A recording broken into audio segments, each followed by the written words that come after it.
المدارس والمصاريف. السلام عليكم ورحمة الله وبركاته، إخواتنا وأحبتنا في الله. يسر الله لنا ولكم كل أمر عسير، وجعل الله أعمالنا في موازين حسناتنا إن شاء الله. إحنا داخلين يا إخواننا الكرام على موسم المدارس، وعارفين المصاريف. يعني الأب بيقع على كاهله في هذه الأيام اللبس وشراء الكتب.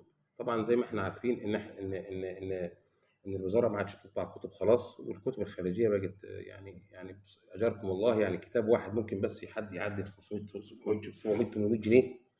وده طبعا بيكون على يعني كبير جدا على عاتق المقتدر والغير مقتدر، فما بالك في الغير مقتدر.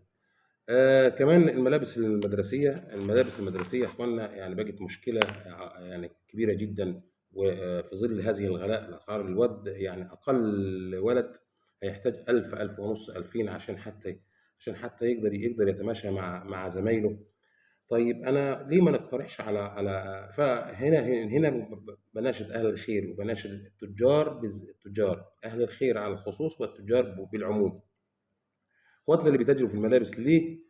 يعني حاولوا انكم انتم يعني المكسب يكون على قد شيء ما يكفيك، وربنا يبارك لك في الجليل، وما ترهقش الناس باسعارك اللي هي يعتبر صعبه وجامده جدا على الناس. عشان كده بنقول لك يعني، ويا ريت كمان بعض التجار الطيبين، اللي انا عارف ان كل الناس الطيبين الموجودين في كل مكان، مش في البلد بس. حضراتكم ممكن تعملوا حاجه اسمها التقسيط. ايه المشكله لما تبيعوا بالتقسيط؟ يبقى الولد يا عيني، بدل ما يجي له طقم واحد، هياخد اتنين، عشان انت يسرت عليه. هيبقى عنده غيارين، بدل ما يستنى بالغيار الواحد اسبوع، وبعدين يغسله يوم الخميس ويلبسه يوم السبت، فبيتهري بسرعه. فانتوا يعني لو حضراتكم فعلا بس المحال التجاريه، وخد ضماناتك العاديه، وزود الزياده اللي هي لا ترهق الناس، ولا ترهقك، الا الزياده اللي يرضاها ربنا سبحانه وتعالى. عشان كده بقول لك يعني، يلا يلا نعمل مبادره صغيره كده، نساعد اولادنا واولياء الامور على تحمل نفقات هذه الدراسه. ونحاول ان احنا نبسط العمليه شويه على الناس، حبايبنا واخواتنا التجار. ما تكسوش على الناس قوي، وربنا يعزكم. الناس فعلا تعبانه، والناس فعلا محتاجه جدا للتكاتف مع بعضنا البعض، حتى نعدي الازمه دي، عشان ولادنا برضو ينالوا قسط من التعليم. ويعني يعني المقتدر الموضوع بقى صعب عليه، فما بالك بالغير مقتدر. حاول دايما تساعد اللي اقل منك، وتساعد الناس وتسهل الناس امورهم.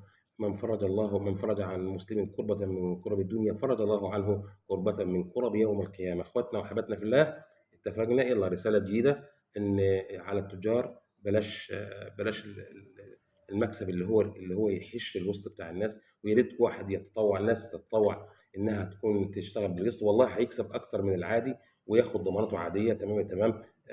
زي ما بعض التجار بتعمل، انها بتتاجر في الملابس بالتقسيط.